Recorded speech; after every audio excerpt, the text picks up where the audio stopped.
Buenas tardes, hermanos. Hoy estábamos esperanzados que el pastor Eli viniera a predicar, pero Stephanie, mi esposa, fue a hacerse la prueba del coronavirus el lunes porque nos dieron acá unas citas para hacerlo. Y ella todavía está positivo. Entonces, como Stephanie todavía tiene el virus, que estamos aterrados porque pues empezamos la primera infección, el primer día de síntomas lo tuvimos como a finales de marzo. Entonces ya llevamos un mes encerrados. Entonces pues el hecho que todavía lo tenga pues nos saca un poquito de... No era algo que esperábamos, ni el doctor. De hecho los doctores nos habían dicho que ellos ya esperaban que todos estuviéramos fuera de él. Entonces como todavía ella se encuentra bajo el virus y como todavía recibimos el diagnóstico, ya lo recibimos el lunes de la semana pasada. Entonces por eso hemos decidido cerrar la casa otra vez por 2 semanas por precaución para asegurarnos de que el pastor no se enferme ni que se enferme mi abuela. Entonces pues por las próximas 2 semanas van a estar conmigo otra vez.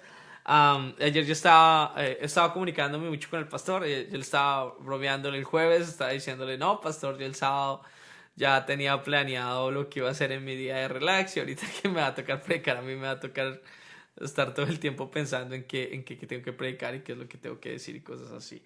Entonces, hoy tengo una predicación y al final tengo un mensaje que el pastor Eli me pidió que compartiera con la iglesia, que era algo que tenía en su corazón y que me imagino que era lo que él quería compartir con nosotros en la iglesia.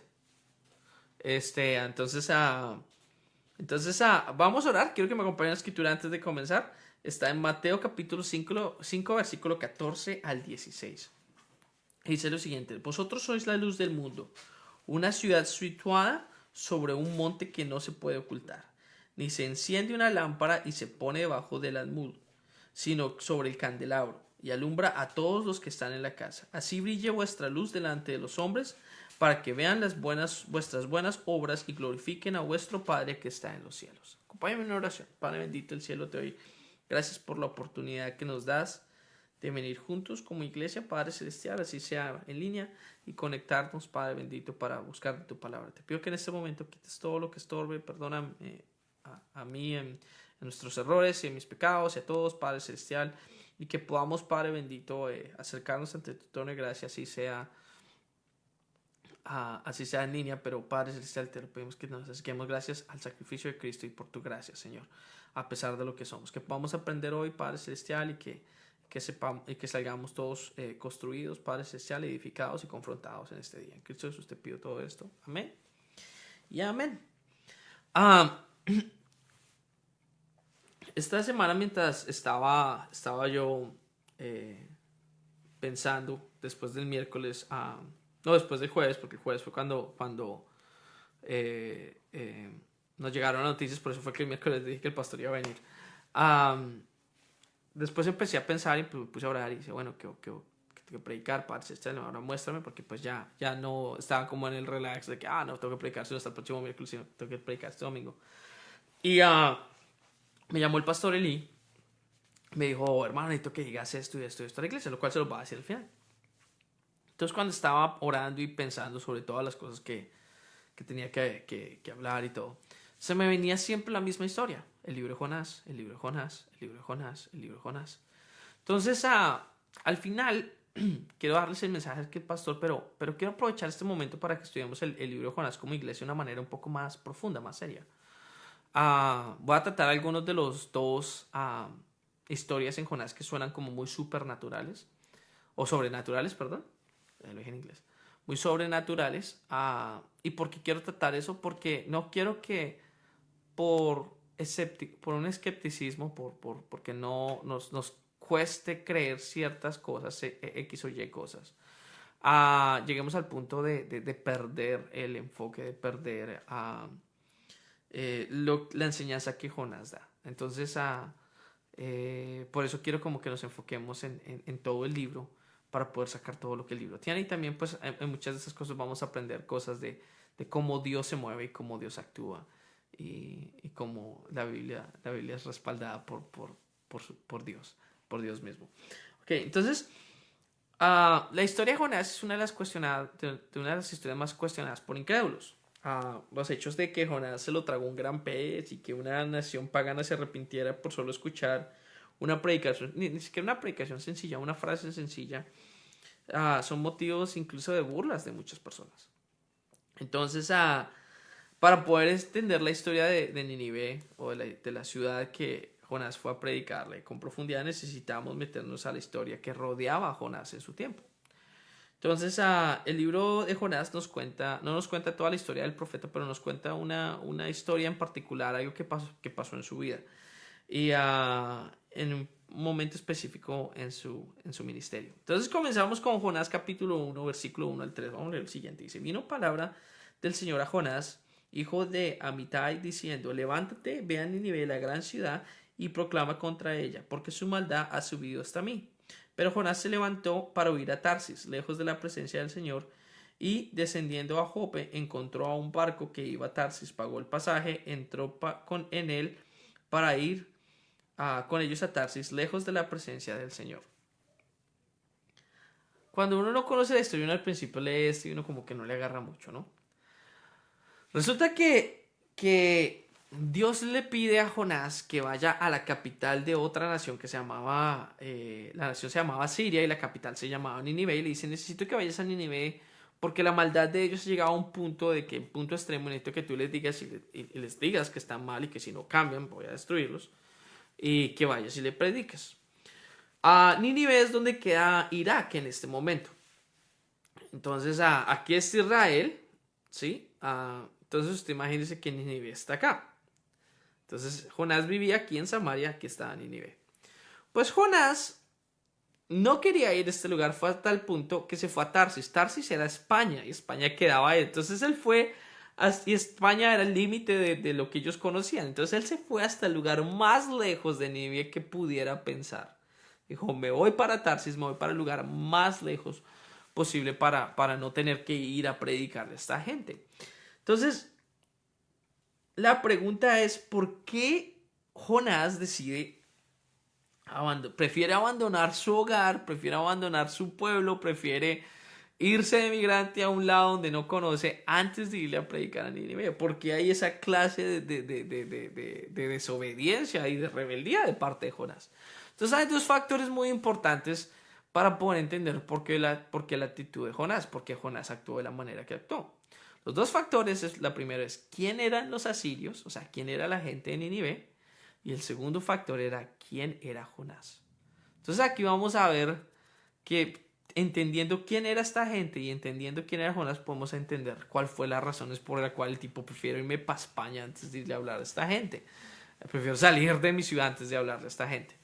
Entonces, aquí voy a leer un poco bastante, entonces perdónenme si estoy leyendo mucho.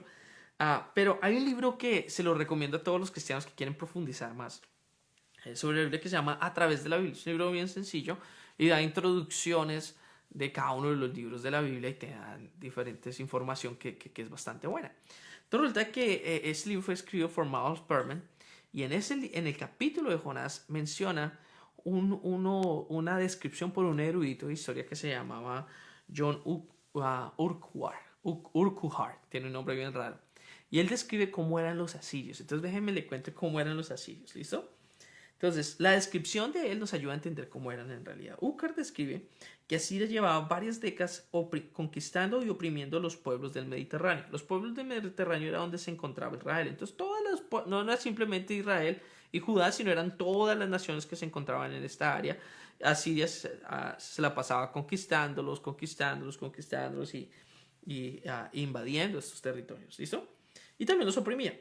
Ahora, ellos no permitían que ninguna consideración de compasión se interpusiera a sus propósitos.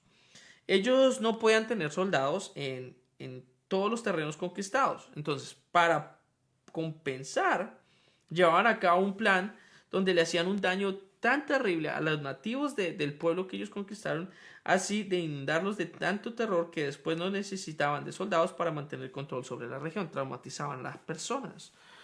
El Imperio Romano durante el tiempo de Cristo actuaba de una manera distinta. Ellos ponían soldados en las regiones donde ellos conquistaban y de ahí ponían un gobernador y cosas así. Los asirios no tenían esta clase, entonces lo que hacían era que traumatizaban a las personas para que las personas no quisieran rebeldarse después. Primero lo que ellos primero hacían es comenzaban con una matanza en la cual no perdonaban a nadie. Los reyes de Asiria de hecho se jactaban en escribir cómo los campos de batalla quedaban cubiertos con los cuerpos de los muertos conquistados, los cuerpos muertos de los conquistados. Esta carnicería era seguida por castigos extremadamente crueles hacia los sobrevivientes. En la conquista, por ejemplo, en la conquista de la ciudad de Laquis, que es una ciudad antigua, los verdugos asirios torturaron a varias personas de la siguiente manera. Ellos sujetaban a la víctima y le metían la mano en la boca y le arrancaban la lengua de raíz con sus manos. Entonces imagínense el dolor tan terrible de que era eso. En otro lugar, se clavaban estacas en el suelo y sujetaban a una persona por sus brazos y por sus piernas y le hacían una incisión en la piel y después le levantaban la piel pulgada por pulgada hasta dejar a la persona totalmente sin piel. Después agarraban la piel y la colgaban sobre las murallas de la pared para mostrarle a todo el mundo lo que les pasaría si ellos llegaran a traicionar a Siria. Y, y otra también que les gustaba hacer era practicaban la impalación. Entonces la impalación es agarrar un poste bastante largo y afilaban la punta y la punta la metían por el estómago y por donde saliera. Y después, entonces la persona quedaba con un palo así grueso que le pasaba. Y después ese palo lo ponían sobre un hueco para que la persona quedara ahí, pues, impalada. Lo terrible de esta muerte es que no morías desangrado, no morías de dolor, no morías de eso, porque como había tanta presión en el palo que entró, entonces tú morías deshidratado. Era una muerte terrible que duraba hasta 3 o 4 días en suceder. Entonces, esta era la clase de personas que Jonás tiene que ir a hablarles. Entonces, claro que no eran todos. Había muchas personas que vivían en la ciudad que no eran tan violentas, pero sí habían bastante maldad en Nínive. Entonces, a uno ella dice, bueno, pues ya lo entiendo porque es como si a lo mejor Jonás iba a hablar de esta gente, tal vez lo impalaban a él o tal vez a él también le cortaban la piel o cosas así. Entonces ahí podemos de pronto deducir que de pronto había un miedo entendible, había un temor entendible. Pero para poder entender más necesitamos entender quién era Jonás, porque era solamente el miedo lo que lo motivaba a escapar o había otra cosa que lo motivaba a escapar. Entonces, como la Biblia, muchas personas piensan que la Biblia es un libro y es un gran error. La Biblia es una colección de libros, es una pequeña biblioteca. Y son libros que fueron escritos en diferentes áreas, pero estos libros se conectan porque, pues, la verdad se conecta. Como cuando tú agarras un libro de historia de Europa y agarras un libro de historia de Estados Unidos y agarras los dos libros y cuando llegas a la Segunda Guerra Mundial te vas a dar cuenta que se empiezan a cruzar. Entonces es lo mismo, la Biblia tiene bastantes historias, poemas, canciones. Entonces hay un libro de historia que se llama Segunda de Reyes. Y en el libro de Segunda de Reyes, que no es el mismo libro de Jonás, te cuenta algo de Jonás que el libro de Jonás no te cuenta, porque el libro de Jonás es simplemente, él está contando algo que le pasó. Entonces, segunda de Reyes, capítulo 14, del 23 al 25, encontramos la siguiente descripción de Jonás. Miren lo que dice. En el año 15 de Amasías, hijo de Joás, rey de Judá, Jeroboam, hijo de Joás, rey de Judá, comenzó a reinar en Samaria y reinó por 41 años. Entonces, el rey de su tiempo, el presidente de su tiempo, el gobernador, se llamaba Jeroboam. Él hizo lo malo ante los ojos del Señor. No se apartó de todos los pecados con que Jeroboam, el primero, hizo pecar a Israel. Él estableció la frontera de Israel hasta la entrada de Hamat, hasta el mar de Arabia, conforme a la palabra que el Señor Dios de Israel había hablado por medio de su siervo el profeta. Y aquí viene Jonás, hijo de Amital, que era de Gad Hefer. Entonces aquí vemos que Jonás era uno de los consejeros del rey de Judá. Del rey de Israel. Como Jonás era uno de los consejeros, significa que Jonás era una persona, y tú lo miras, era bastante nacionalista. Él tenía un orgullo nacional y sentía ese amor por su nación. De hecho, Jonás era un héroe nacional, porque Jonás le dio la estrategia a Jeroboam para poder conquistar y anchar las fronteras de Israel. Entonces Jonás era una persona que era vista en Israel como un héroe nacional, era una persona de confianza del rey, aunque este rey no fue un buen rey, fue un rey que llevó la nación a pecado. Pero Jonás aún así era uno de sus consejeros, era una de las personas que estaban en las partes, en las cortes altas de Israel. Entonces era una persona que tenía un sentido de nación, un sentido de patriotismo bastante fuerte. Ahora, resulta que como él entendía no solamente la región que estaba, sino estaba empapado, él entendía que si Nínive era destruida iba a ser bueno para Israel, porque Nínive era un constante peligro para Israel. Entonces ahí ya vemos que no simplemente es miedo, sino también hay un interés político y en cierta manera cierto racismo y xenofobia hacia los de Nínive. Él no quería hablarles. Porque si nada más hubiera sido el miedo, se hubiera quedado en Israel, se hubiera quedado en Samaria y nunca hubiera salido de ahí. Pero nosotros vemos que es una reacción bastante fuerte. Él dijo, me voy, yo no quiero a esta gente, me voy, me voy, me voy, me voy. Entonces, prefirió escapar a España antes de hablarle a estas personas. Ahí muestra como que no simplemente hay un miedo, sino hay un rechazo bastante fuerte ah, hacia esta gente. Resulta que cuando él se sube al bote y arranca para España, paga su boleto y paga para España. La historia nos dice que, la historia, si ustedes lo leen en Jonás, lo pueden leer después, que empieza a llegar un fuerte viento y una marea y todos sienten que el bote se les va a voltear. Entonces se están preguntando y resulta que muchas de estas personas pues tenían diferentes dioses. Entonces todos empezaron a pensar, bueno, aquí quién enojó a cuál dios, porque eran personas que creían en diferentes dioses y no sabían cuál era el dios que estaba enojado y por cuál persona estaba enojado. Entonces estaban tratando como de descubrir por qué esa era la manera como lo estaban viendo. Entonces Jonás se estaba haciendo loco, se estaba haciendo el dormido y lo llamaron, le despertaron y dijeron, ¿qué hermano? ¿Qué pasó? ¿Qué es lo que está haciendo? Yo creo que Jonás sabía que era Dios el que lo estaba llamando. Entonces mira lo que dice Jonás capítulo 1 versículo del 10 al 11. Dice, los hombres se atemorizaron en gran manera y dijeron, ¿qué es esto que has hecho? Porque ellos sabían que él huía de la presencia por lo que él les había declarado. ¿Qué es lo que Jonás les había declarado? Jonás les había declarado.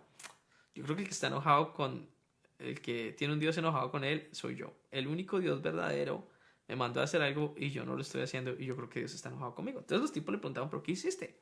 Va a matar a todo. Entonces le dijimos, ¿qué haremos contigo para que el mar se calme en torno a nuestro? Pues el mar se embravecía más y más y más y más. Entonces algo que nosotros podemos ver, algo que el Señor nos está mostrando es que en los momentos que nosotros somos desobedientes al Señor y ponemos nuestros miedos o nuestras ideas o uh, lo que nosotros pensamos que esté bien antes de obedecer al Señor, no estamos arriesgándonos solamente a nosotros mismos, sino que estamos arriesgando el hecho de que se está pagando, sino que estamos arriesgando que las personas alrededor de nosotros se puedan hundir con nosotros. Entonces aquí es donde un pastor tiene que ser una persona muy sabia y el líder y el padre de familia. Porque cuando el padre de familia desobedece a Dios, puede hundir a su familia con él. Cuando un pastor desobedece a Dios, puede hundir a su iglesia. Cuando un líder desobedece a Dios, puede hundir a su ministerio, a su escuela dominical. Y aquí nosotros tenemos que tener el primer principio bien claro. La obediencia del cristiano a Dios es primordial. Porque cuando no lo hacemos, podemos empezar a hundir a la gente. Y ese es el primer principio que quiero que entendamos. Tenemos que tener mucho cuidado y saber que cuando Dios nos llama a hacer algo, tenemos que ser obedientes. Ahora, esta parte la parte que voy a mencionar, no hay una gran enseñanza en eso, pero sí quiero mencionarla porque no quiero que sea piedra de tropiezo para algunos de despreciar el libro por lo que nos habla del gran pez. Yo quiero que lo veamos de cómo Dios respalda su palabra y cómo lo del gran pez es posible. Entonces, en Jonás, en el capítulo 1, versículo 16 y 17, dice que un gran pez se tragó a Jonás y lo escupió en el mar. Entonces, y que Jonás estuvo en el vientre del pez por 3 días y 3 noches. Ahora, en el mismo libro, por Miles Perman, a través de la Biblia, nos dan varios ejemplos de cómo este milagro puede llegar desde un punto natural. Ahora, de las dos cosas que les estaba mencionando sobre el pez grande y que la ciudad se arrepintiera, yo no tengo tanto problema con esto. Una de las razones por la cual no tengo tanto problema con esto es que si Dios existe, ¿sí? Y Él creó el universo de la nada, entonces Dios no está sujeto a las leyes de la naturaleza. Las leyes de la naturaleza están sujetas a Él. Por lo tanto, si Él quiere suspender lo que nosotros vemos como lógico, como las leyes de la naturaleza, no tengo ningún problema en que Él lo haga. Pero sé que algunas personas luchan un poco con esto y lo ven eso como una escapatoria fácil. Entonces, mira lo que hablamos de las evidencias que podemos encontrar de cómo esto puede suceder desde un punto natural, sin que haya ninguna intervención sobrenatural. Aunque yo creo que sí hubo una intervención sobrenatural, pero en caso tal de que no lo hubiera, todavía esto es posible. Entonces, mire, lo más seguro es que este gran pez fue una ballena. Y mucha gente pelea y dice, no, fue una ballena. Yo pienso que fue una ballena. ¿Por qué? Aquí dice, hay un libro que se llama Viaje en el barco ballenero por un marinero que se llamaba Frank Bullen. Él escribió este libro para poder comprender el tamaño y el hábito de las ballenas. El tipo lo que hacía es que él trabajó muchos años en botes que cazaban ballenas.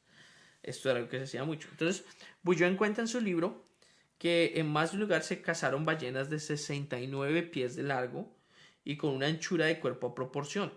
Entonces, él llama la idea de que una ballena no pueda tragar a un hombre como una ignorancia muy crasa. Crasa es algo muy grande, o sea, es supremamente ignorante la persona que piense que una ballena no puede tragar a un hombre. Bullen también relata que en una ocasión encontró un tiburón de 13 pies en el estómago de la ballena. Entonces, si una ballena se puede tragar un tiburón de 13 pies, se puede tragar a un ser humano. ¿Listo? Y también dio un dato supremamente importante, que es que cuando una ballena está a punto de morir, lo primero que hace es vomitar. Entonces, la palabra de Dios dice que Jonás fue vomitado, fue expulsado en la playa. ¿Listo? Entonces, bueno, listo. Se lo puede tragar, pero ¿cómo hizo para sobrevivir 3 días? O sea, ¿cómo fue que sobrevivió 3 días en medio del estómago? Entonces, hay otra historia. Entonces, resulta que había otro hombre, y un hombre que se llamaba Santiago Barley. Santiago Barley era también un cazador de ballenas. Entonces, en una expedición de cacería de ballenas, una ballena volteó el barco en el cual él se encontraba. Habían varios barcos que estaban dentro de la ballena, tratando de cazar la ballena, y este barco, la ballena lo volteó. Entonces, cuando lo volteó, pudieron rescatar a sus compañeros con excepción de él. Esto pasó en el 1891. Y otro compañero. Entonces, todos pensaron que se habían ahogado y que simplemente no los pudieron rescatar. Entonces, cuando pasó esto, ellos por fin agarraron la ballena y la sacaron al mar. La sacaron del mar y la sacaron a la playa. 2 días después de que se había creído que Santiago Burley había desaparecido, 2 días después ellos empezaron a cortar la ballena. Cuando cortaron la ballena y abren el estómago, se encuentran que Santiago Burley estaba dentro de la ballena y llevaba 2 días ahí metido y estaba vivo. Ahora, estaba inconsciente, estaba muy mal la situación económica de salud, pero él se encontraba vivo. Ahora, el que dio la noticia era uno de los periodistas más respetados del tiempo, un francés que se llamaba M. de Parville. Él era editor del diario de Debats. Y él confirmó, dijo que todo el testimonio de los marineros y el capitán todo concordaba y que era digno de creerse. Entonces, el problema de la ballena, que si una ballena se tragó a Jonás, que el tipo sobrevivió, claro que sí. O sea, la Biblia te lo cuenta de una manera rápida. No es como que la ballena lo escupió, Jonás se paró y arrancó para Nínive. Pudo haber pasado bastante tiempo porque tuvo que recuperarse después de esto. O pudo haber que Jonás hubiera muerto y Dios lo resucitó. No sabemos. Pero no tengo ningún problema con eso. Con el que tengo algún problema es la siguiente. Es cuando Jonás recibe la segunda oportunidad de ir a predicar a Nínive. Mira lo que nos dice Jonás 3 del 1 al 10. Entonces dice: y vino la palabra del Señor por segunda vez a Jonás diciéndole. Entonces nos muestra que ya pasó un tiempo y que Jonás se recuperó, ¿no? Levántate y ve a Nínive, la gran ciudad, a proclamar en el mensaje que yo te daré. Jonás se levantó y fue a Nínive conforme a la palabra del Señor. Y Nínive era una ciudad sumamente grande de un recorrido de 3 días. Jonás comenzó a recorrer la ciudad como de camino de un día y proclamaba diciendo: dentro de 40 días Nínive será arrasada. Entonces en el español tenemos 7 palabras, pero en el idioma original nada más eran 5. Fue lo único que decía. Entonces él se cruzó la ciudad por 3 días diciendo esto. ¿Cómo fue lo que reaccionó la ciudad? Los habitantes de Nínive creyeron en Dios y proclamaron ayuno y se vistieron de sicilio desde el mayor hasta el menor de ellos. Y cuando llegó la noticia al rey de Nínive, se levantó de su trono, se despojó de su manto, se cubrió de sicilio y se sentó sobre ceniza. Entonces se arrepintieron todos. Aquí es cuando yo empezaba a tener como problemas. Decía, pero ¿cómo una ciudad tan mala como Nínive, con un tipo de otro país que no es parte de ellos, dicen 5 palabras y todo el mundo empieza a reaccionar? Y miren la manera como ellos empezaron a arrepentirse. Hizo proclamar y anunciar en Nínive por decreto del rey y de los grandes diciendo: no, ni hombre, ni bestia, ni oveja, ni buey, prueben cosa alguna, que no pasten ni beban agua, sino cúbranse en sicilio hombres y animales, y clamen al Señor con fuerza, y vuélvase cada uno de su mal camino y de la violencia que hay en sus manos. Quién sabe, quizás Dios se vuelva y se arrepienta y aparte el ardor de su ira, y no perezcamos. Y vio Dios sus acciones, que se habían apartado de su mal camino. Entonces Dios se arrepintió del mal que había dicho que les haría y no los hizo. Dios los perdonó. Esta es la parte que es difícil de entender. ¿Cómo es que esto sucedió? O sea, un profeta que no tenía ganas de hablarle, que les dijo nada más 5 palabras. ¿Cómo fue que una ciudad entera se arrepintió? Gracias a Dios, Dios nos dio la historia. Y ahí podemos mirar. Y aquí es donde aquí es donde quiero que usted, hermano, me ponga mucha atención. Porque esta predicación es para los cristianos.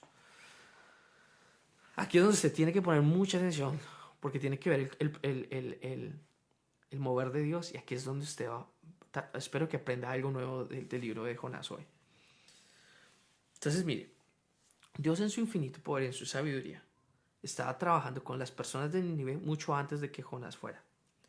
Ahora, para recibir ese mensaje de arrepentimiento.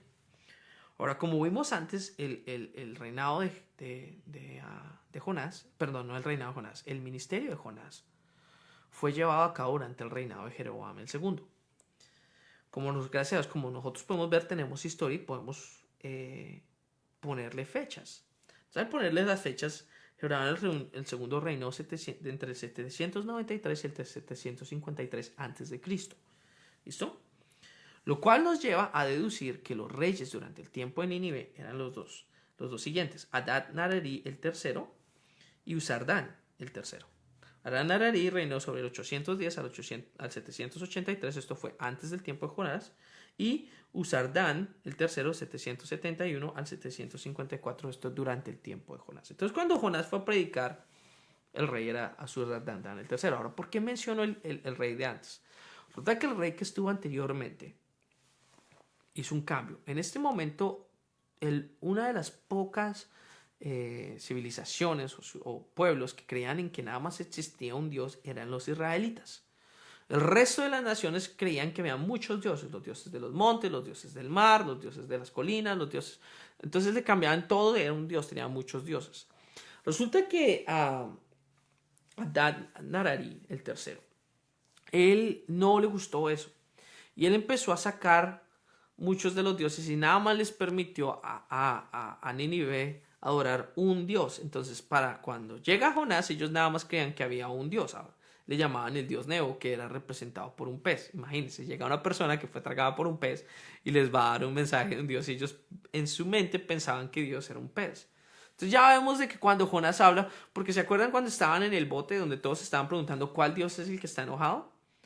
Cambio, cuando él llega allá donde Nínive y dice va a ser destruida, ellos no se pusieron a pensar, ay, ¿cuál Dios estará enojado? Sino dicen, no, estamos mal porque solamente hay un Dios y Dios nos va a destruir. ¿Listo? Dios ya empezó a trabajar en eso. ¿Cómo? A su propia manera. Ahora, ¿ellos tenían la revelación exacta de quién era Dios? No, pero aunque sea que sabían que había solamente un Dios, Dios ya había empezado a trabajar esto. Ahora, esto no fue lo único que Dios hizo. Durante el reinado de Asurdán, el tercero, pasaron las 3 siguientes cosas. ¿Listo?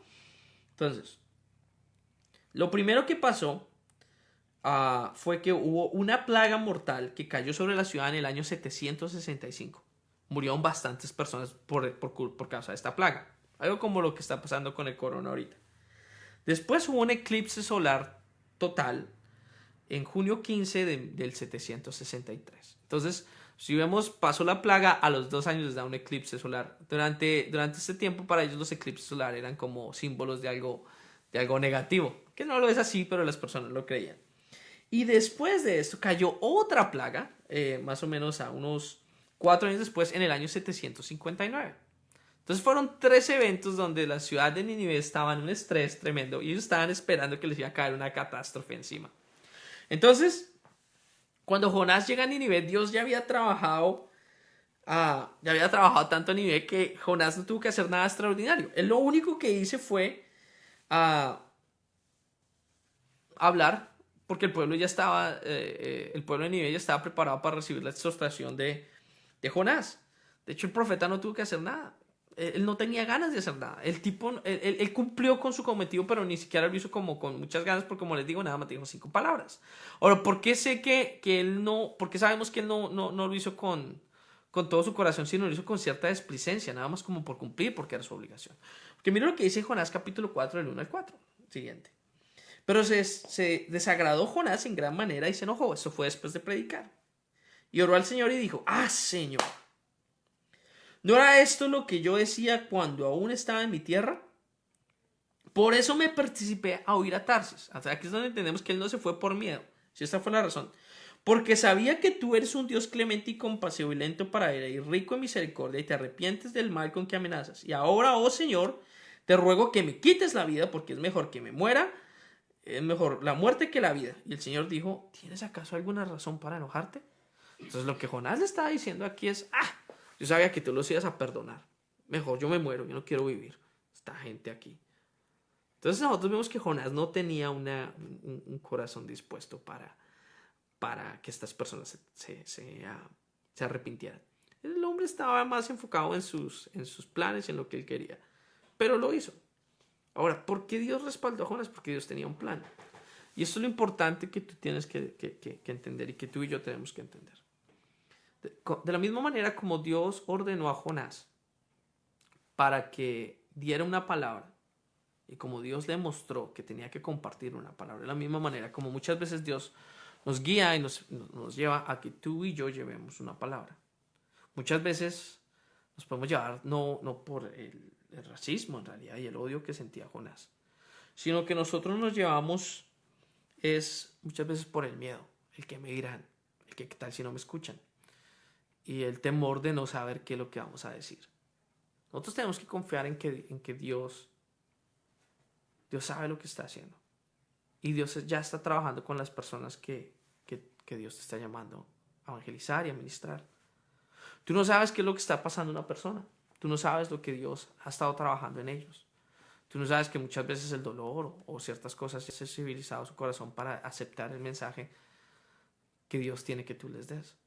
Tenemos que confiar en Dios, tenemos que confiar en su palabra, tenemos que confiar en que si Él nos empuja a algo, simplemente tenemos es que hacerlo y obedecer. Entonces, cuando Dios te invite o te empuje a compartir el evangelio, compártelo, que era lo que estábamos hablando el miércoles. Aprende a hablar, aprende a conversar. Dios no necesita abogados, simplemente mensajeros. Tú no eres el Espíritu Santo de nadie. Yo no soy el Espíritu Santo de nadie. Ninguno de nosotros tenemos la habilidad ni la capacidad de cambiar el corazón y la mente de nadie. Solamente es el Espíritu de Dios que lo hace. ¿Cómo lo hace Él? De diferentes maneras. Con los de Nínive lo hizo de muchas maneras. Y cosas que encontramos en la historia que son sorprendentes, que no están en el libro de Jonás, que lo encuentras en otros documentos fuera que respaldan el libro de Jonás. Y esto es lo que Dios está llamándonos a hacer. Es, ten la seguridad, ahorita es el tiempo para compartir, ahorita es un tiempo para hablar.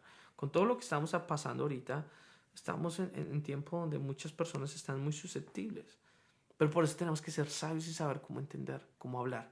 Pero para poder hablar, para poder eso, necesitamos tener el corazón en el lugar correcto.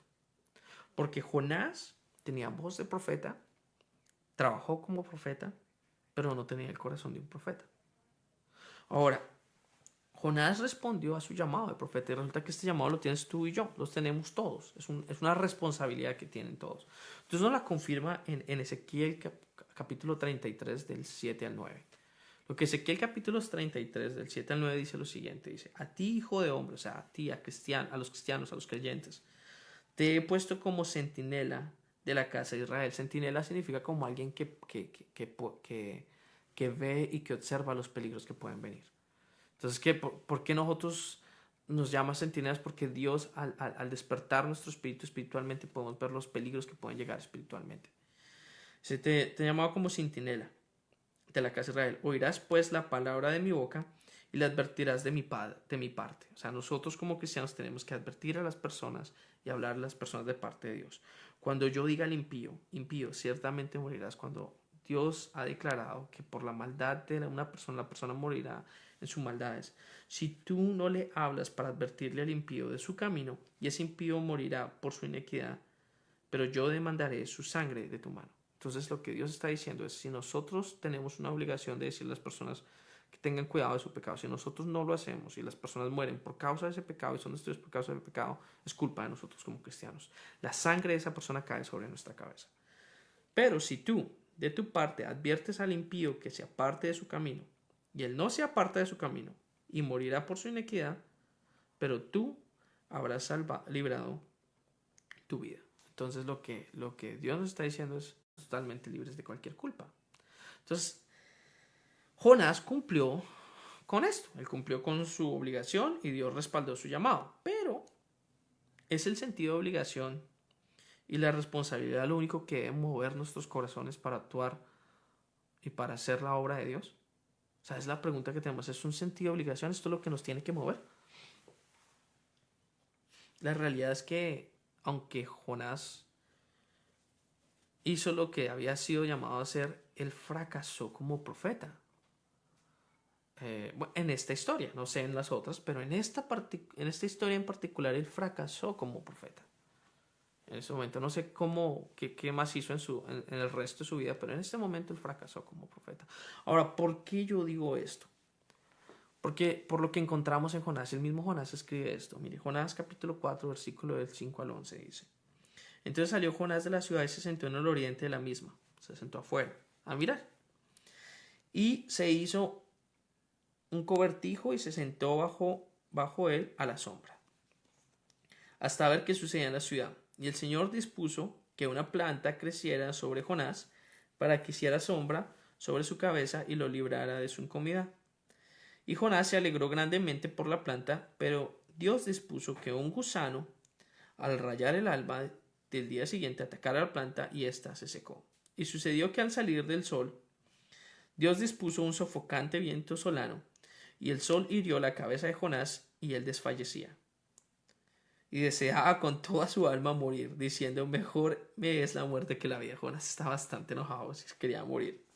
Entonces dijo Dios a Jonás, ¿tienes acaso razón para enojarte por causa de la planta? Y él le respondió, sí, tengo razón para enojarme y enojarme hasta la muerte.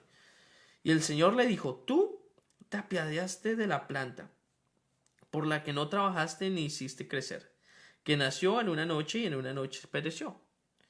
Y hoy, y yo, tú que te apiadaste de esta planta, yo, Dios, no he de no puedo decir apiadarme de Nínive, la gran ciudad, en la que hay más de 120,000 personas y que no saben distinguir entre su mano derecha y su mano izquierda, y también hay muchos animales. Entonces, dentro de esta parte, y así es como termina el libro termina ahí, es donde termina el libro, no hay nada más después de la escritura que les estoy diciendo. Termina de un Jonás enojadísimo porque la vida de unas personas fueron perdonadas y porque su planta se le murió. Entonces, hay dos figuras aquí que Dios mete en esta historia que son importantes para que nosotros veamos. La primera es la planta. ¿Qué representa la planta? La planta representa nuestra comodidad. Y es algo importante de ver cómo fue la comodidad lo que alegró a Jonás. Aquí la escritura dice, cuando salió la planta, Jonás se alegró. es algo tremendo de que se alegró porque nació una planta, porque él estaba como, mas no se alegró porque la ciudad entera llegó a arrepentirse. Y ahí es cuando vemos que el corazón del profeta no estaba ahí. Él no estaba, su corazón estaba en ver el arrepentimiento de las personas. Él simplemente cumplió, pero él estaba más enfocado en su comodidad, en él estar cómodo, en que se cumpliera lo que él decía, en que sus caprichos fueran cumplidos. Me imagino que al Jonás escribir este testimonio en el libro de Jonás, él se arrepintió y cayó en cuenta de su error. Porque si no, él no se hubiera mostrado en sí mismo en una luz tan negativa. Pero en ese momento, como les digo, falló. Y mi pregunta que tenemos que hacer es ¿nosotros qué? Nosotros ahora podemos juzgar a Jonás, pero y decirle que era un tipo egoísta, que era un tipo que pensaba solamente en sí mismo y eso. Pero la pregunta que debemos hacernos son las siguientes. ¿Somos nosotros verdaderamente distintos a Jonás? Estamos enfocados tanto en nuestra comodidad que estamos totalmente ciegos a lo que está pasando a nuestro alrededor. O sea, Jonás se alegró porque estaba cómodo. No se alegró porque habían personas que se estaban salvando. De la misma manera, Jonás se enojó porque él estaba incómodo. Y tal vez nunca se dio y sintió dolor porque nunca estuvo incómodo, pero tal vez nunca sintió dolor por una ciudad de 120,000 personas que ni siquiera sabían distinguir entre la mano izquierda y la mano derecha, que es lo que Dios le está diciendo. O sea, esta gente ni siquiera puede distinguir entre la mano izquierda y la derecha. No saben cuál es el bien, no saben cuál es el mal.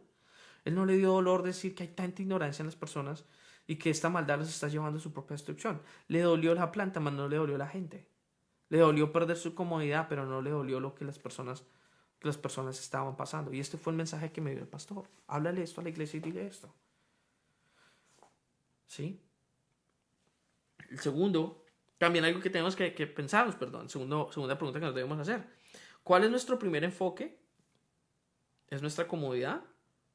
¿O es las personas que sufren y que no conocen a Cristo? Y que mueren a Cristo. Y que mueren sin conocer a Cristo. ¿Cuál es nuestro enfoque principal? Ahora, no estoy hablando de nuestro único enfoque. No significa que no nos enfoquemos en los problemas que tenemos, sino cuál es el enfoque principal que tenemos. Y la otra es, estamos enfocados tanto en nuestros círculos y en nuestras vidas que hemos ignorado por completo lo que está pasando a nuestro alrededor. ¿Qué estamos haciendo como iglesia? Y ese es el primero, la planta. Lo segundo es el gusano. ¿Qué significa el gusano? El gusano son esos momentos donde Dios quita la comodidad de sus hijos, de los cristianos, ¿sí? Por eso digo, estoy hablando a los cristianos, a los hijos de Dios. Les quita la comodidad, ¿sí? Y los mete en momentos donde un fuerte viento solano, como dice acá, hiere nuestras cabezas y nos hace desfallecer. Ahora, ¿por qué Dios permite estos momentos? ¿Por qué Dios permite que nosotros pasemos por momentos así? Porque en el momento así podemos tener un espejo enfrente y ver lo que verdaderamente está en nuestros corazones. Damos cuenta verdaderamente quiénes somos. Esta pandemia está mostrando lo que verdaderamente es las personas. Estaba aterrando de ver cómo el protocolo que llevan algunos médicos es de llegar al hospital, limpiarse, bañarse, limpiarse, cambiarse, asegurar de que ellos no van a salir ellos no van a traer la enfermedad afuera para adentro o empeorar las cosas. Hacen su turno, salen de su turno, se bañan, se limpian para asegurarse de que no salgan sin ninguna infección, y personas en la calle les están tirando cloro, les están tirando lejía, los están atacando. En España vi que una persona que le escribió en el carro de una ginecóloga, ni siquiera es una persona que esté lidiando con violencia, una ginecóloga, y le puso cerda infecciosa, y le escribió en todo el carro cerda infecciosa, y gente muerta a la ira con los médicos y los enfermeros. Y te pones tú a pensar de qué está pasando. Como que la lógica no da. Tan solo los gobiernos. En un lado, enojadísimos porque cerraron y porque hay una cuarentena. En otro lado, enojadísimos porque levantaron la cuarentena y no hay cuarentena. Entonces, la gente enojada por uno, la gente enojada por otro, nadie toma responsabilidad, criticando al pobre que le toca salir todos los días porque resulta que él no tiene dinero para poder guardarse en su casa, ¿sí? Leí un meme que decía, el rico se enoja con el pobre que tiene que salir a trabajar y no se está cuidando de la enfermedad que él trajo por sus viajes. No tenemos empatía, no nos damos cuenta, porque en momentos como estos sale nuestra naturaleza verdadera. Y nosotros como cristianos tenemos que estar conscientes de esto. Ahorita en este momento es cuando sale mi naturaleza verdadera. Pregunta es esta: ¿te has conectado a las predicaciones? Y ahorita le estoy hablando a luz y vida. ¿Te has conectado a las predicaciones? Porque la primera vez que hicimos una transmisión, yo me doy cuenta de quién se conecta y quién no. La primera vez que hicimos la predicación, ahí nos muestra cuántas personas se conectaron. Estamos en un 20% la última predicación que hicimos, a lo que hicimos la primera vez. ¿Te estás conectando? ¿Estás buscando a Dios en este momento? ¿O estás usando este momento para desperdiciarte como tus vacaciones extendidas? ¿Verdaderamente estás creciendo? ¿Qué estás haciendo como iglesia? Estás tan enfocado en lo que estás viviendo. Mire, y se lo estoy diciendo con toda la autoridad posible. Toda mi familia tuvo el coronavirus. Mi madre estuvo hospitalizada. Yo perdí una gran cantidad de mi salario. Todos nuestros planes suspendidos. No estoy aquí hablando diciendo, es que usted no entiende mi situación. Yo la entiendo a la perfección. Pero esta parte tiene que reflejar cuál es mi corazón, qué es lo que estoy yo mal. Y me ha mostrado muchas cosas que yo estoy mal. Entonces mi pregunta a ustedes, hermanos, es: ¿ustedes están pensando en lo que esto está sacando de ustedes? Si tú estás sintiendo una apatía donde no te conectas, donde no entras, donde no vas, estás en tu casa, hermano, en tu casa. Lo único que tienes que hacer es despertarte, ni siquiera te tienes que lavar los dientes, es abrir tu celular y ponerle play. Es lo único que tienes que hacer. Y aún así no se están conectando. Por eso el pastor nos dijo: conectémonos durante el tiempo del servicio. Si tú no eres parte de nuestra iglesia, ignora lo que estoy diciendo. Pero si tú eres parte de nuestra iglesia, hermanos, ¿qué estamos haciendo? Estamos más enfocados en lo que dormimos. Me tocó regañar a uno de los jóvenes hace poco.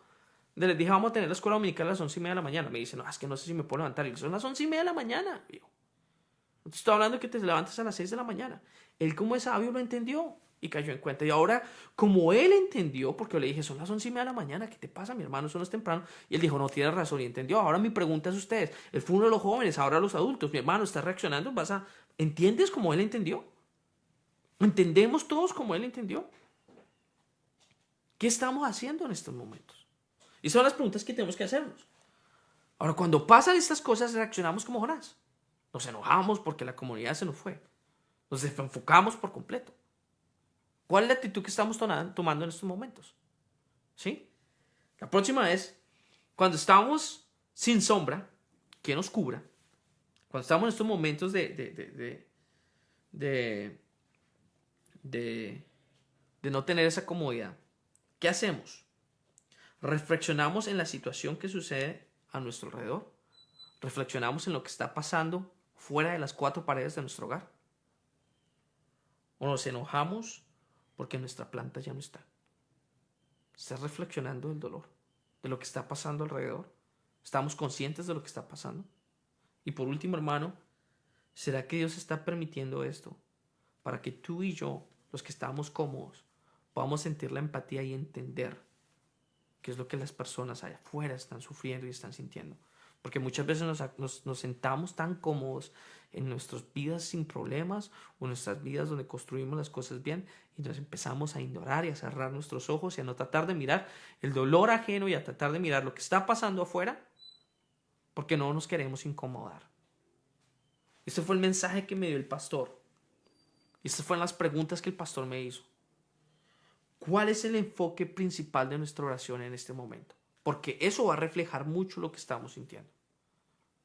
¿Estamos orando solamente por nosotros? ¿Solamente por lo que están pasando? ¿Solamente por nuestra economía? No estoy diciendo que no ores por esto. Pero ¿estás orando solamente por eso? ¿Te has parado a pensar lo que está sucediendo alrededor? ¿Estamos conscientes del dolor humano que hay en este momento? ¿Del sufrimiento que hay? Desde un punto de vista emocional, por personas que han perdido familiares, hasta personas, hasta el momento económico de preocupación. ¿Has sabido de personas que tal vez no puedan pagar la renta? ¿Te ha importado averiguar si las personas están bien? ¿O estás tan enfocado en ti mismo que ni cuenta te das? Si tú no eres cristiano, enfócate en lo que a ti se te dé la gana. Pero si tú te llamas cristiano, tú tienes un rey y tú tienes un rey al cual tú le tienes que rendir cuentas. Tú no eres el rey, Él es el rey. ¿Sí? Estamos orando por las personas que están en dolor. Estamos orando por las personas que están graves en este momento y no conocen a Cristo y le estamos pidiendo a Dios que les dé una segunda oportunidad, que puedan sanarse para poder llegar a conocer al Señor. Y lo último es, nos está verdaderamente doliendo el hecho de que miles de personas están falleciendo y no conocen la gracia de Cristo. Y nos está doliendo que hay personas que están sufriendo en este momento. Esa es la gran pregunta que tenemos que hacernos, porque usted puede decir, no, es que pues, yo soy cristiano y cumplo y todo esto. Jonás puede decir que cumplió, pero tuvo éxito, no, fracasó totalmente. Si nosotros como iglesia nos enfocamos solamente en nuestras oraciones y en nuestras peticiones y no caemos en cuenta de lo que está sucediendo alrededor, fracasamos como iglesia. Cierre la iglesia. Fracasamos por completo. Esto no es una iglesia, esto es un chiste. Ahora, no estoy diciendo, hermano, para que quede claro, que tus preocupaciones no importan. Tampoco estoy diciendo que no te preocupes por lo que está pasando. Yo estoy preocupado por lo que está pasando. Estuve hablando con mi primo ayer. El hecho de que mi esposa volviera a salir positivo me ha preocupado bastante. Tampoco esto no significa que no lleves tus necesidades y tus preocupaciones en oración a tu Padre. Llévalas. La pregunta mía es, ¿eso lo único que estás enfocado? ¿Es eso lo único que estamos enfocados? Porque si es eso lo único que estamos enfocados, perdimos el enfoque y fracasamos como iglesia. De la misma manera como Jonás fracasó. Tenemos que ser cuidadosos con esto. ¿Dónde está nuestro corazón? ¿Qué es lo que estamos haciendo? ¿Dónde estamos orando? ¿Dónde está nuestra oración en este momento? Y todo esto nos lleva a la siguiente pregunta. ¿Cómo debe ser nuestro corazón? ¿Qué es lo que debemos sentir por las personas? Y el ejemplo, como siempre, es el Señor Jesucristo. Hay dos escrituras en Lucas. Lucas 13:34 y Lucas 19:41-44. Se las leo. La primera es el Señor Jesucristo mirando a Jerusalén. El pueblo que Dios lo llamó a hablarle por primera vez. ¿Sí? Decía, Jerusalén, Jerusalén, la que mata a los profetas y apedrea a los que son enviados. ¿Cuántas veces quise juntar a tus hijos como la gallina a sus polluelos debajo de mis alas? Y no quisiste. He aquí, vuestra casa se os deja desierta. Y os digo que no me veréis más hasta que llegue el tiempo que digas, bendito el que viene en el nombre del Señor. Primero vemos un dolor y una gran necesidad de acercar a las personas, no simplemente de cumplir, sino de amar. Y después dice lo siguiente, cuando se acercó, al ver la ciudad, lloró sobre ella. Esto ya fue al final de su ministerio, fue una segunda vez que el Señor Jesucristo hizo. Y diciendo, si tú hubieras sabido en este día lo que conduce a la paz. Si ves, vemos un Dios que le duele que las personas no entiendan ni conozcan lo que los conduce y lo que los lleva a la paz, que sobrepasa cualquier entendimiento.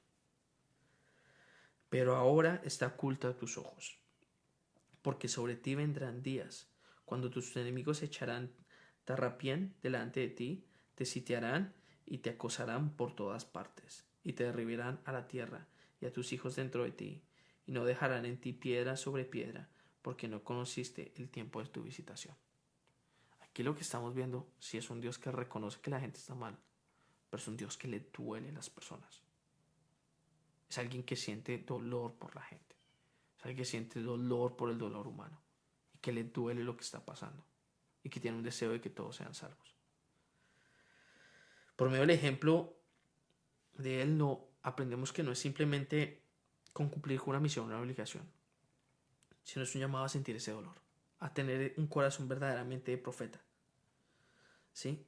Dios no está buscando a alguien que quiera sobresalir o que quiera construirse un nombre, sino a alguien que tiene el mismo amor por la gente que Dios tiene por la gente. Ese es el enfoque que Dios nos ha dado. Otra vez les digo, si como iglesia perdimos el enfoque, hemos fracasado. Este es el enfoque primordial, el enfoque más importante, el amor al prójimo. No es el único enfoque, hay muchos enfoques, pero este es el enfoque primordial, el amor al prójimo. Primero es el amor a Dios, después el amor al prójimo. Y ahí podemos cumplir toda la ley por medio de esto, la ley que Dios nos ha dado. No podemos perder esa convicción, no podemos perder ese mensaje. Y esto, por eso, hermanos, es tan importante hacernos la siguiente pregunta. ¿Cómo está nuestra oración en este momento? ¿Qué estamos orando? ¿Qué es lo que estamos pidiendo? ¿Qué es lo que le estamos diciendo al Señor?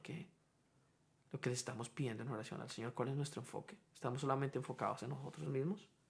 Y vuelvo y lo repito, no significa que lo tuyo no importa, sino si tú eres cristiano, se te ha llamado a ser como tu Dios. Y cuando el Señor Jesucristo estaba en la cruz, estaba en dolor, pero en medio de su dolor pensó en los demás. Los perdonó, pidió perdón por ellos. Le dijo al que estaba a su izquierda, a su lado, el que estaba crucificado con él: esta noche estarás conmigo en el paraíso. Le recordó a los fariseos, el Eli Sabataitain, y la profecía se está cumpliendo en este momento. Y también le dijo a alguien que cuidara de su madre. Bajo la presión más terrible que tú puedas imaginar, bajo el dolor más terrible que te puedas imaginar, pensó en los demás. De la misma manera, hermano, nosotros no podemos perder este enfoque. Por eso, cuando el pastor me dijo que necesitaba que les diera este mensaje, se me vino al mismo Jonás. Alguien que cumplió, pero que perdió el enfoque. Alguien que hizo lo que tenía que hacer, pero por completo se le olvidó cuál era verdaderamente el mensaje que tenía que cumplir. No podemos hacer eso. No podemos perder el enfoque. Iglesia, acuérdate de cuál es tu misión. Estamos en momentos duros, sí, pero estos momentos duros son un espejo para reflejar lo que verdaderamente somos. Y como me dijo una vez una maestra, el día que tú te das cuenta de que tienes un error, eso no es un día de lamentación, es un día de celebración. Porque el día que tú te das cuenta que tienes un error, que estás mal, que hay algo mal en ti, ese es el día donde puedes tomar el primer paso para cambiarlo. Por lo tanto, es un día de celebración, porque puede ser el primer paso para el camino correcto. Pero cuando no veías ese error, cuando estabas ciego a él, cuando no te das cuenta que estabas mal, todos esos fueron días de tristeza, porque seguías caminando hacia el lado que no debías, sin tener la oportunidad de cambiar tu camino y de corregirlo. Si Dios en este momento nos está mostrando lo que está mal, tenemos que regocijarnos y estar contentos, porque significa que por fin ya podemos tomar el primer paso para cambiar y ser mejores, hermano. Por eso, siempre que Dios nos presenta su ley y nos confronta, como lo que le está diciendo: hermano, ¿qué está haciendo usted? ¿Estás luchando para conectarte, para prender tu celular y ver una predicación sentado en tu cama, en tu casa, cómodo? Esa es la confrontación que Dios nos da. Pero después nos da su gracia. Ya viste lo que está mal, arrepiéntete y cambia. Haz mejor. Seamos mejores. Y es lo que Dios me muestra a mí todos los días: su gracia, su compasión. Porque cometo bastantes errores, como igual que todos. Y oro a Dios y le pido que me perdone y que me ayude a sobrepasar las tentaciones que vivo. Pero cuando me doy cuenta, es bueno, es incómodo. No es cómodo, no es algo placentero, pero es bueno. El ser bueno me ayuda a pedirle a Dios que me ayude a cambiar y que pueda empezar a tomar los pasos hacia el lugar correcto. Entonces, hermanos, ahorita no es un tiempo para desenfocarnos. Ahorita no es un tiempo para desperdiciar. Ahorita no es un tiempo para lamernos las heridas. Y tampoco es un tiempo para mirar a ver, hacer las interpretaciones del apocalipsis de cuándo se va a acabar el mundo. Si el mundo se va a acabar, entonces usted lo que necesita es predicar en vez de averiguar cómo se va a acabar. ¿Sí?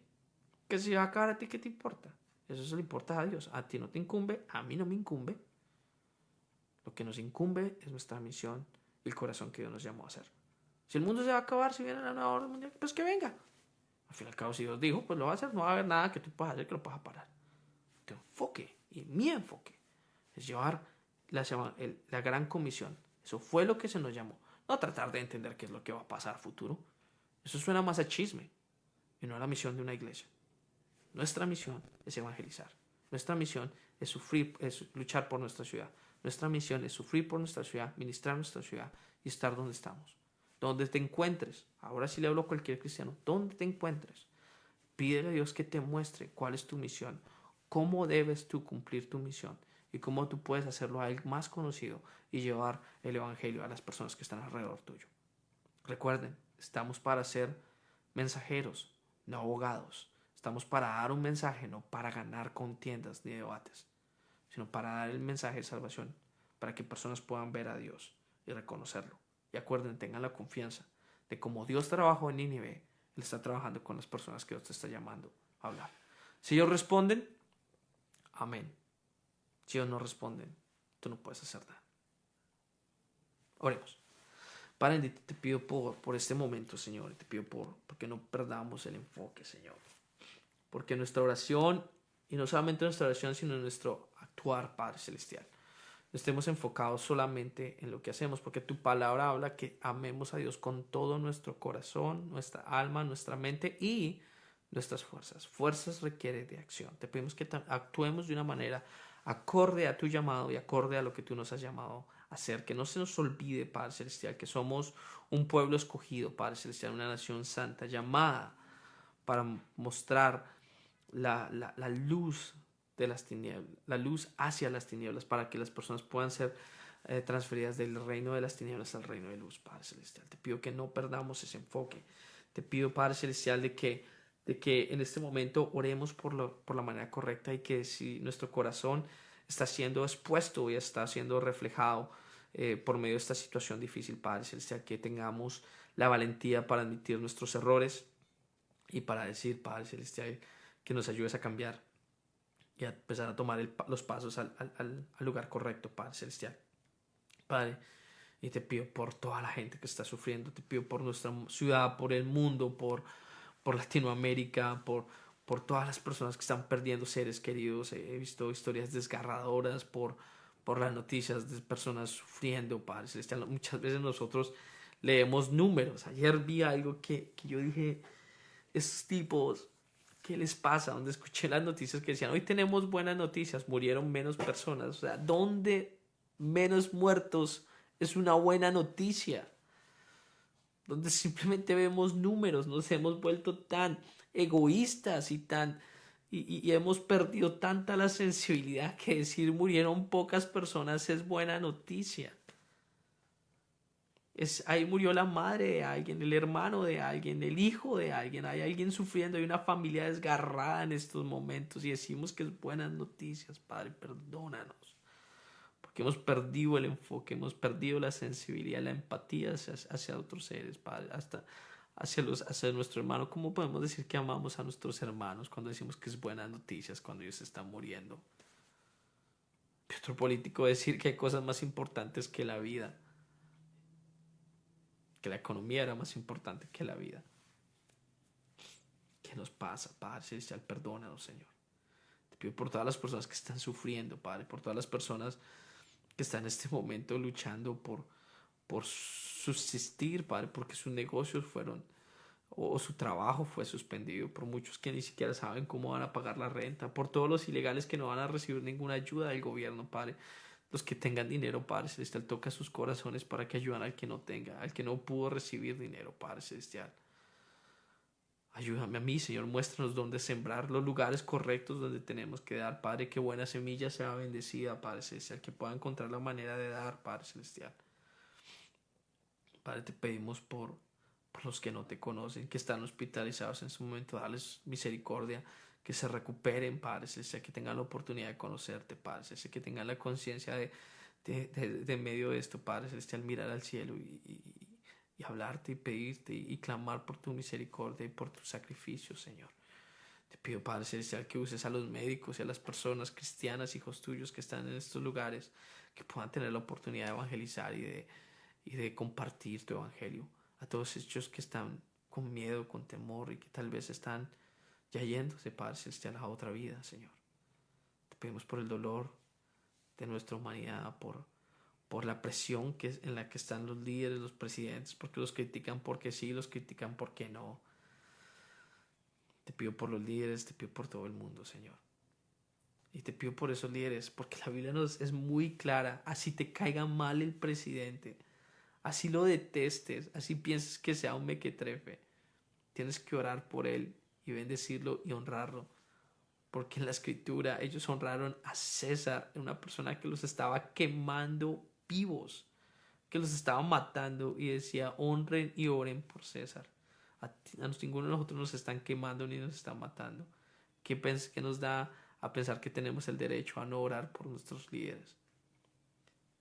Te pido, Padre, que nos perdones porque tal vez muchos de nosotros nos hemos sido partes de esa queja, Señor. Te pedimos que les dé sabiduría a los líderes, Padre Celestial. Retira a los malvados, a los que están buscando corromper, Padre Celestial. Te pedimos que pongas personas que estén tratando de ayudar y que tengan conciencia, así sea en medio de este momento tan terrible, Señor. Gracias por la oportunidad que nos das a orar. Gracias porque en medio de la tribulación estamos en paz, Señor. Y te pedimos que no perdamos el enfoque nunca. En Cristo Jesús te ruego y te pido todo esto. Amén y amén. Hermanos, Dios me los bendiga. Nos vemos el miércoles.